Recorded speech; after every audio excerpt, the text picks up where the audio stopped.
Something I find fascinating about working with deities is that while they have their historical signs, they also have individual confirmations that they will make for specific people communicating with them. Maybe it's just because I work with a lot of different spirits, but I've had times where 4 or 5 different deities like to use the same signal for communicating or getting my attention. One really funny example of this was flies. Loki and Beelzebub both use flies. So there was a time where they were kind of fighting about that.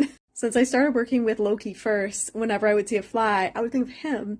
And then as I was starting to do some work with Beelzebub, I would see flies and then I would assume Loki, and Beelzebub would show up like all upset, like saying, "You can't take my main signal away from me."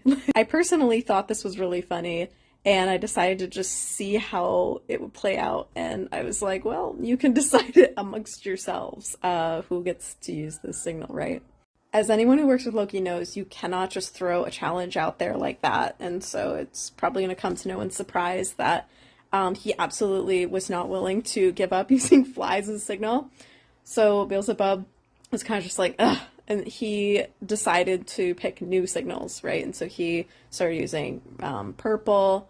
He also used like the wind. And then for me, he would appear with red hair and red eyes. Like he appeared in this very interesting way, kind of like this dark angelic way, the very red energy. And so, which I mean is also kind of, it's a little bit like Loki, because I think of Loki with the red hair, so maybe now that I think of it, that was a little jab at him, but the red eyes was very Beelzebub. It was like red-orange color, very pretty, very like sunset, I guess is the vibe, so yeah.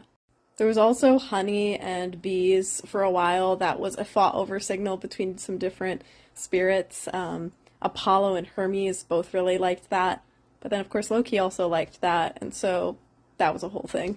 All this to say is that the UPG of our experience with deities, like our personal gnosis that comes from interacting with them and sharing memories and moments with them, is so valuable to our relationships. And I think that it's lovely to share pieces of our personal gnosis, and yet also everyone's journey is going to be so different. So you're going to get some connotations that are very uniquely you and that deity based on your history together.